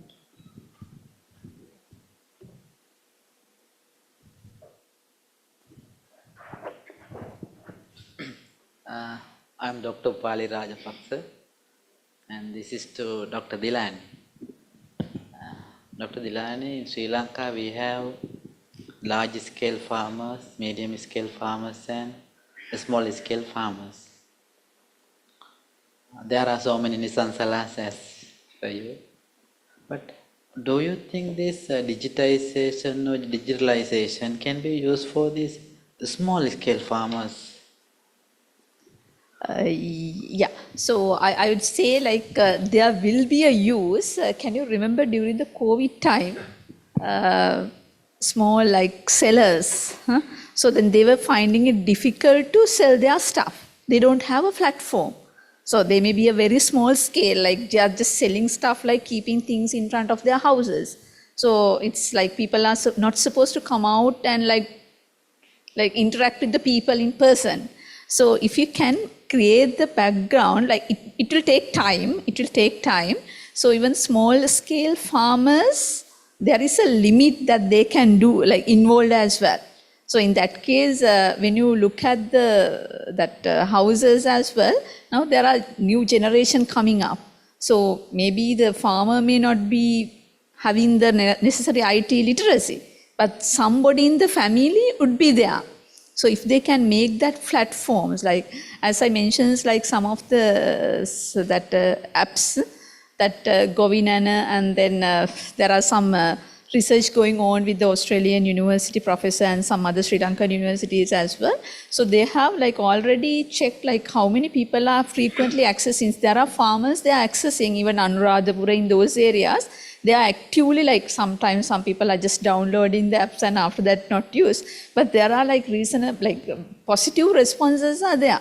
So if you think of we can't do, I think then that's even I was thinking as personally before introducing the Pick.me and the Uber in Sri Lanka, I was thinking it will not be successful. Our people might book the taxi and go to they won't wait till it comes and just stop the driver and go. But now it's not, right? So people have changed their mind, and there are some other ways we'll have to change, as mentions in our QR code system, we'll have to change. Then there will be some points adding and all that. So then people will get adjusted. So we'll have to start from a point. Can I ask one more question? Not Yes. a question, of course, some contribution. Doctor, if you really see the problems that the farmers are facing today, is one thing is market margin. The 250 grams of vegetable what you get from the Colombo, and that same price they will get at their farm. That means intermediaries, they capture more than 300%. And second one is land plotting. They have a very small land. For scenarios like this, how do we use digitalization? Yeah, so when it comes to for your first questions, there are so many intermediate parties, and then they are the one who are getting the benefit, and very often we know farmers are getting very limited amount. So for that, of course, I think we'll have to, like, when you're going to reduce the intermediate parties, we'll have to have a like proper network builder, like, so the trust network need to be built. So then when it comes to like, even when you look at the farmers, even we know like they are also putting a lot of chemicals and all that things are also there. People prefer organic foods, but still they don't know whether it is really organic. Those things are also there. So even the farmers, I know some people are making separate things for themselves, like selling for something separate, lot of chemicals. So we can't blame them because they also want to make something out of it. But then if you are having a proper platforms where they can give a reasonable amount for their work, so for that, I think technology-wise, like even now for the supply chain process, we need to have a proper, like maybe the blockchain technology is something that we can use for that supply chain process. So that will reduce the intermediate parties and build the trust within this supply chain network. Thank you, Doctor. Thank you. Perfect answer. Professor Samarajiva would like to. Yeah, could I add a little bit to that? I think I was involved in setting up the ICT agency and the East Sri Lanka program. And right at that point, we started thinking about this problem. We actually had a pilot project. And I was happy to see sort of one of the outcomes of that, the Prabhashar, the cold storage, temperature controlled storage being inaugurated by Prime Minister Modi and our president 2-3 days ago, because we were looking at the Dambulla market and the information problems. One of the most important things I think that I was trying to bring out of my presentation was that there are no purely digital solutions. There are no purely information solutions. They have to always go together with the analog complement. Some changes in land ownership, in marketing, in various things. So one of the most important things that we can do is to get forward markets and futures markets working, because if farmers grow the wrong thing, the laws of supply and demand will ensure that they don't get a good price. So what you have to do is to get information 3 months back into time to when they grow, so that they get the right signals. This is the crop that I should be growing. And that's basically what forward markets and futures markets are. You can facilitate them using technology, but you have to have a better understanding of markets. And as somebody said, you have to have an understanding about trust. Because we have a situation, so there are two options there. One is you go the contract farming model, and that is what Haley's and various people do. The other is you can go with the cooperative model, which if you look at Fonterra, if you look at wine growers in South Africa, if you look at Amul in India, they're all cooperatives at the bottom. Yet they look at the world, when the world looks at them, they see Amul or they see Fonterra, they see brand names. Because that's how the small owner holders have been put together. One of the biggest problems we have in Sri Lanka is trust. Building trust, because actually we worked with Haley's, we worked with the fruit and vegetable exporters. I went to the field myself. One of the problems is they'll take all the inputs and then they won't give the produce if the spot market prices are higher than what Haley's is offering. So we have a lot of problems like that, but they're all solvable. And from the temperature controlled storage unit that was inaugurated yesterday, you can see some of the solutions. Because when the crop comes in, if you can keep it for longer, then you can address the price problem. If you can keep it for longer. But then the issue is the cost. There is a cost to keeping it in a controlled environment. And that you have to get a yield that is higher than that. So we've studied these things because we never believe that digitalization only is going to solve problems. It's digitalization plus. Thank you. Thank you, sir. Thank you very much. I also would like to ask a question. We know that with our experience with QR code or Pick Me or Uber, people have access to technology and have some access to digital literacy, but the levels are not the same, I suppose. With Nissan Sala's experience, she is one of the persons. So how do we ensure that digitalization will not widen inequalities to economic opportunities in the society? So maybe I'll start. One of the big problems is that the statistics people, census and statistics, were doing the survey every year. It's a rolling survey. Every month they do part of it. And they were using wrong questions. One was called computer literacy, another was called digital literacy. Digital literacy was just, can you open a device kind of stuff. So I think last year or year before, I can't remember, I was asked to co-chair a committee that came up with a new definition. I still haven't seen the results of that. While I was here, I was actually checking to see whether the new results had come in. They adopted our definition. What we did was we took a definition from the UNESCO, sort of an internationally accepted definition, and then we had sub-questions derived off that. So I think when we see that, we are basically not fixating on the technology, but on what people do with it. Did you use it to get information to solve a problem? Did you use it to face a crisis or an emergency? And so on. So that's how the question is framed. And then, you have to say, well, using one of these. I was also looking at their survey. All the numbers, except for, I think, the northern province, all the numbers are going down, in terms of computer literacy. So if we are worried about computers, then the penetration is going down because more and more people are using this device, which is actually more powerful than the computer that I used when I was writing my dissertation back in the 1980s. So I think that's how we have to look at it. And I think the last point I want to make is literacy is my sister was a teacher of English in this Kandavala school here, right? I used to always ask, Akka, come why is it that the children you teach can't speak English?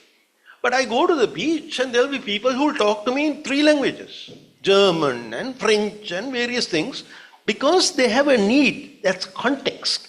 They have to sell things in order to make a living. That creates a motive for people to learn things. And if you think that learning happens without context, I think we've got a problem. Now, everybody here has a kind of a motive because somebody is going to judge them in some exam at some point. So they're motivated to learn, right? But English has become a pain in the neck, and mathematics too. And what we did was we lowered the pass mark for the mathematics subject, right? Because people don't have the motive and they're failing. And then the country's numbers are no good, so you lower the threshold. So that kind of mad stuff is what we do. But I think if you contextualize these things, then the learning happens. And finally, AI. My organization has been doing, we didn't call it AI, we called it data analytics and big data and various things from 2012. Large data sets, millions of call detail records from phone companies we were analyzing. We didn't have anybody trained in AI. We have publications. We have people who've got PhDs after working with us. They learn on the job, in context. We paid them to learn on the job. We paid them to do Coursera. That's how we do things. Yeah, just to add on that for the motivation, yes, rather than if you just make the training happen everywhere, same as English, it won't happen. Simple example that we can take from the Sri Lankan context, creating the motivations, when it comes to applying for the university, now earlier there was an issue when they were trying to make it online, so some people don't have access, internet and all that, but then so since there is a need, there were many students who didn't have a email account even. But now all the students are applying online. So they have a center, so that they have a need, they will do it. So if they can create the needs, so then the people will do it. Otherwise, giving the training may not happen. Thank you. Professor Edunga, can I ask you that we know that there are large differences in the availability of physical and human resources in the school system in Sri Lanka. With digitalization, how you make sure that some groups are not excluded from that? Yes, especially the marginalized groups? actually, Dr. Chatra pointed out that before implementation of this AI and to increase the literacy, we need strengthen our teachers. So especially now, if we can start from the teachers, we feel that even rural schools, they have some kind of appliances. The computers are provided, but it's locked in the rooms. So even from World Bank, ADB, investing millions of rupees, sometimes they are locked. And so now NIE, the Ministry of Education under the ADB grant, the hub is there now, not necessary to do face-to-face teacher training. Like even we have established more than 100 computer centers, provincial level. Easily they can connect to the NI's resource hub and we can start training. So likewise, if we can start, we can utilize the current resources. Like more than, we also thought that this is really difficult to implement this, and we had a good survey at the rural level. We were able to do some, reach the targets. They have mobile phones, and if we ask them to utilize it, surprised like they have, and the computers are also there. Only thing is we need to start these things rather waiting, We need to do this very quickly, otherwise. Thank you very much. Any other questions?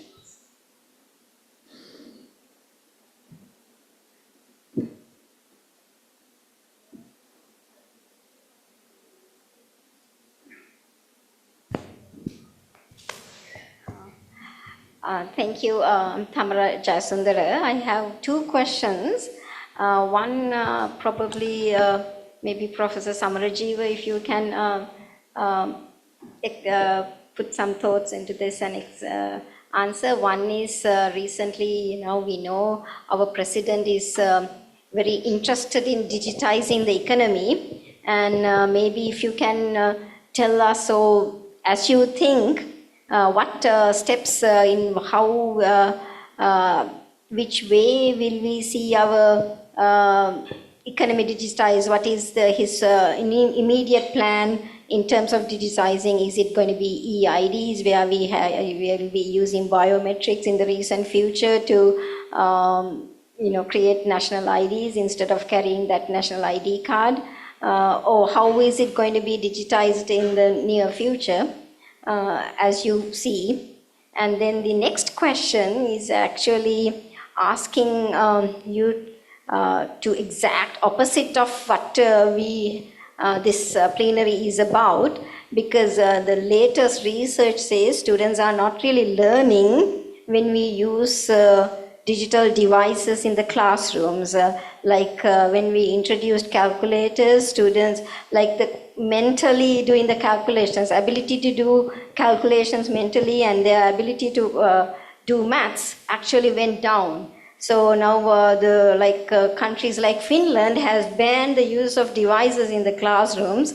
So no devices, and they do the teaching without the devices. So actually asking you to think about exactly opposite what you are here to talk about, because basically I am also all for using devices and teaching students how to make the maximum of that, what the new technology that has come about, not to stop them using ChatGPT, but how can they use it better in the classroom so that they can use it. And also for us also, we are also using devices, these technology for our improvement. But on the other hand, what the studies have shown is that students are not really learning.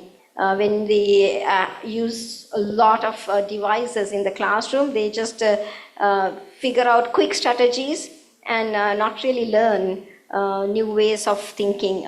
So those are my two questions. Thank you. So I'll take the first question, leave the second one for you all. I want to emphasize that I'm not speaking for either the president or the government in any way, shape, or form.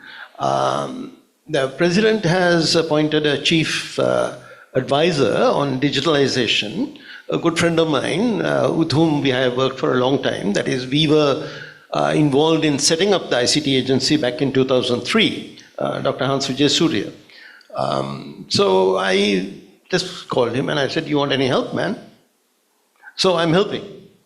Absolutely no official position or anything like that. I'm helping. Seems like almost half my week is eaten up by that stuff. So I can give you some idea, but I'm not speaking for the government. Or you wanted to know what the president was thinking. I don't think the president is thinking about this stuff at all, right? If you want to ask me. We are thinking of digital public infrastructure. That is, it'll have layers. So yes, there will be a universal biometrics-based ID system similar to what we had in India. And again, remember, different from India, we had an ID system in this country. I think it started in 1972. The actual law was from 1968, right? So we have a whole history and there's an entire department that is built around that, except it was not a very good ID system. It's a bad ID system.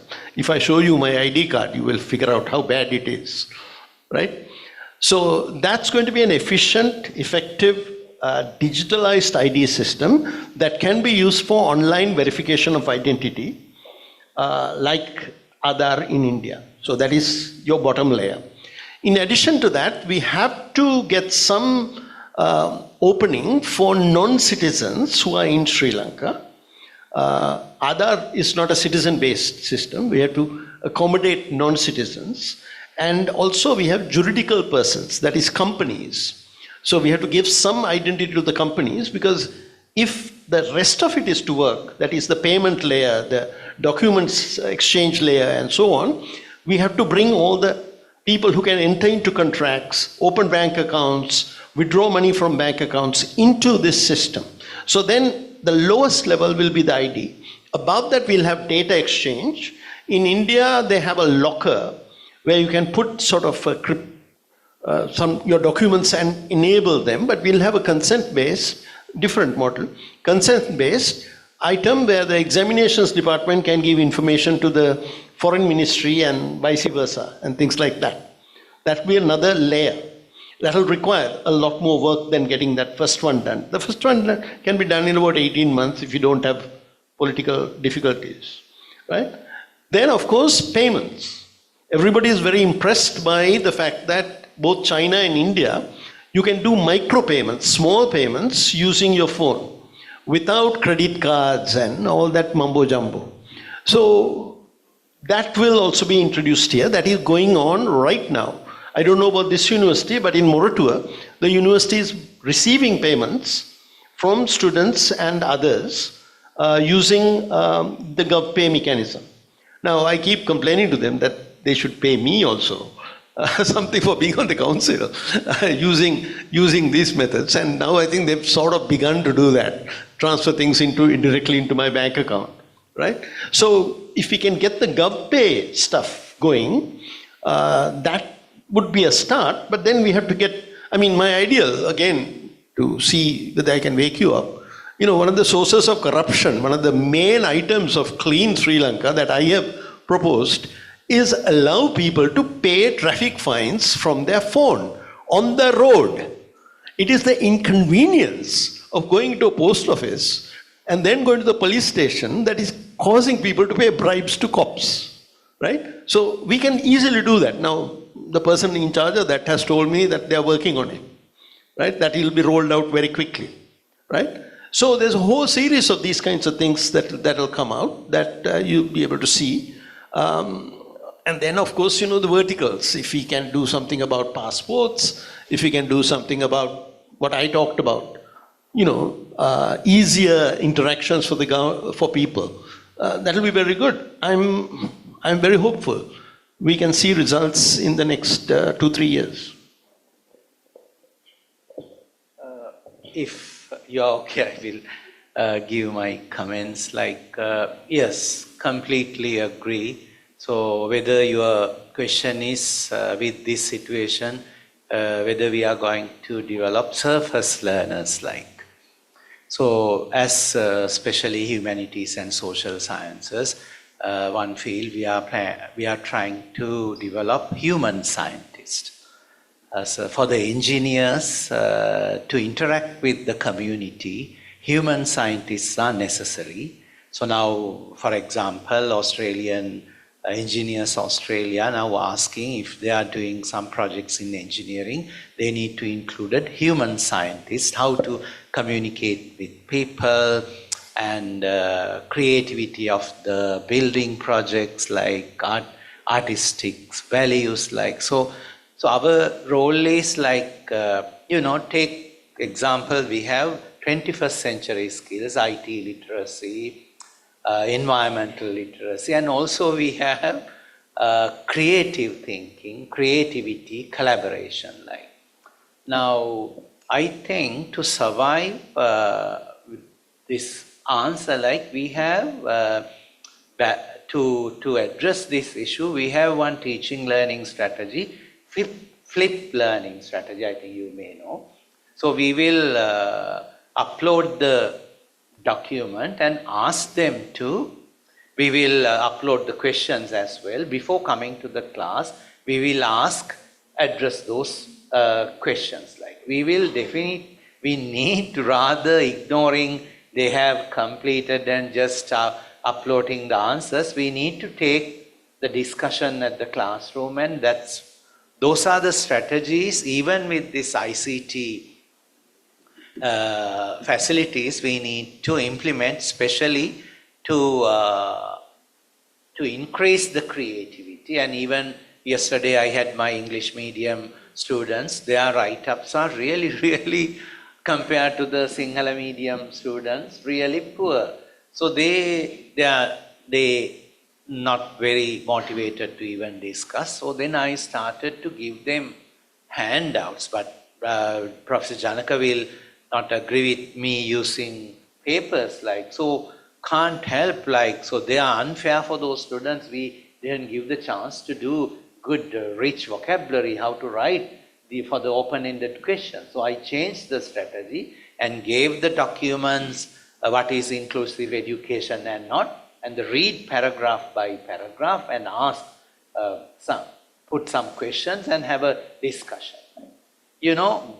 I think one philosopher mentioned that current status, we should go forward 2 steps, sometimes 1 step back.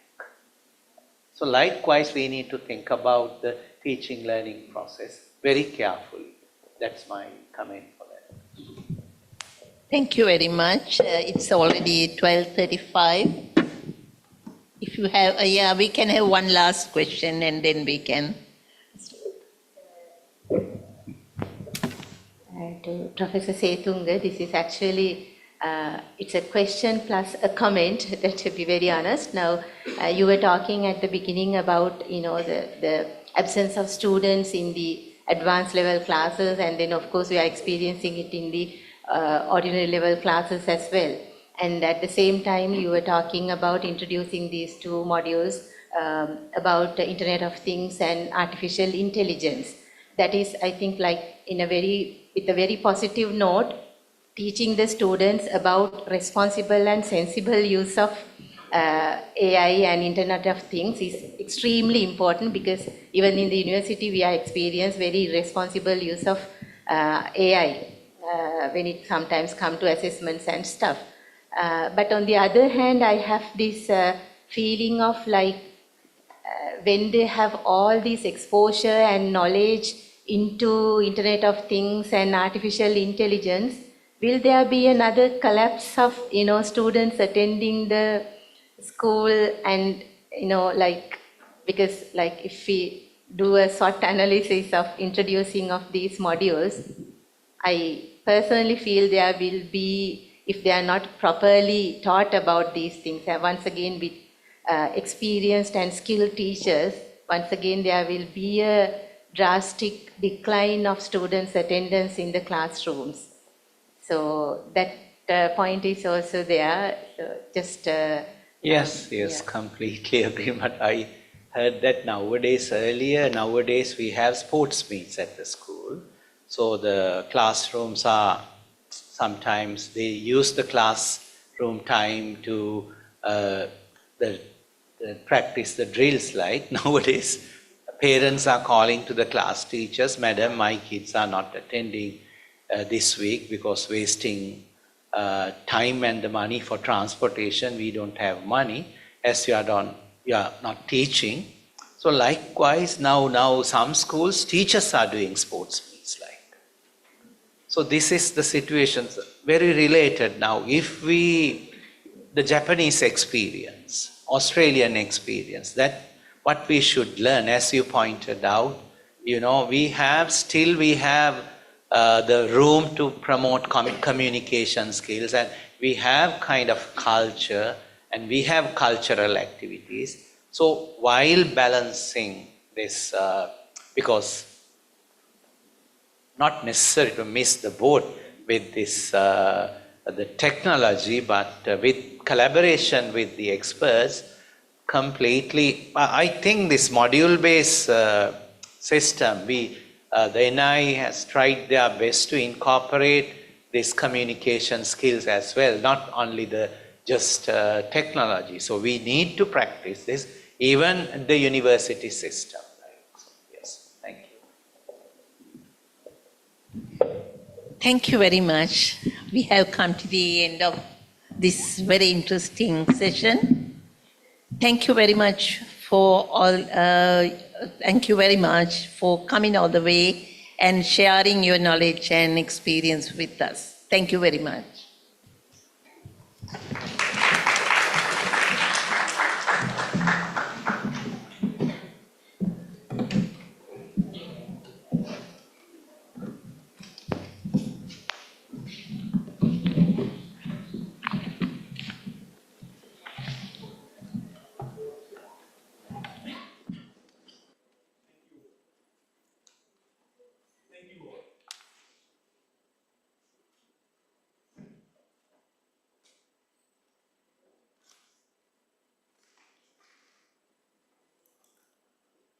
Check. Thank you all. That was a fruitful scholarly discussion. It was a privilege to listen to insights by intellectuals and to learn from them. We would also like to thank the eminent speakers on behalf of the gathering here for the valuable knowledge that they shared with us. Now, to express our sincere gratitude and appreciation, I would like to invite Senior Professor Anuma Beratna to award the tokens of the appreciation to the speakers. I would like to respectfully invite Professor Prasad Setunga,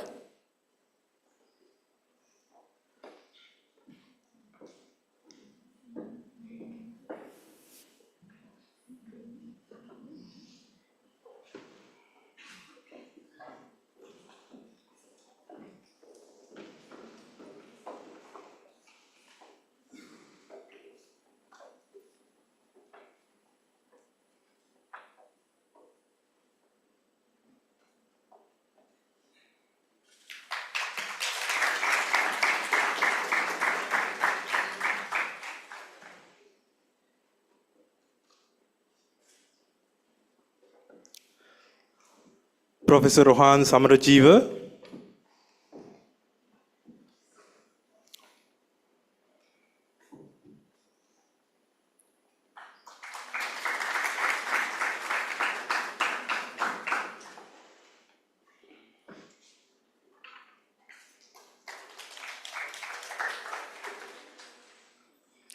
Dr. Chatra Rajpaksha,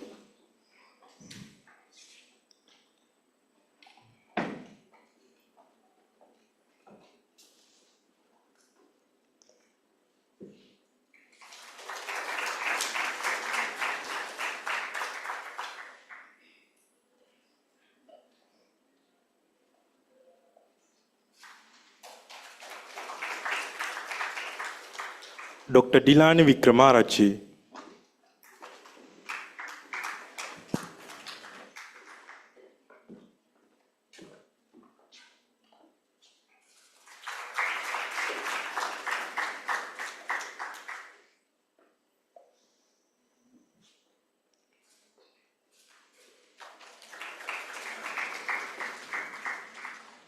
Thank you all. Madam, please remain on stage to receive the token of appreciation. To award the token of appreciation, I would like to cordially invite Dr. Lakshika Liyanage, Dean, Faculty of Management, Social Sciences and Humanities, accompanied by Dr. Dinesh R. Pereira.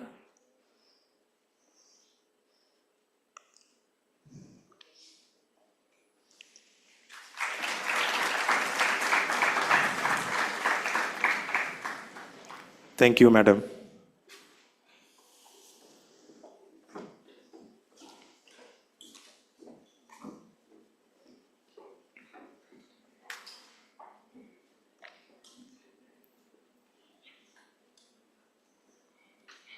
Ladies and gentlemen, with that we conclude the plenary session of the Faculty of Management, Social Sciences and Humanities Undergraduate Research Symposium of General Sir John Kotalawal Defence University under the theme Enabling Digitalized Economies and Societies to Novel Sustainable Strategies.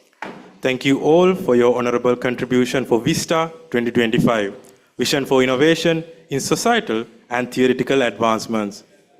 The technical sessions will commence after the lunch break at the FMSH building at 1 p.m. Thank you. Have a nice day.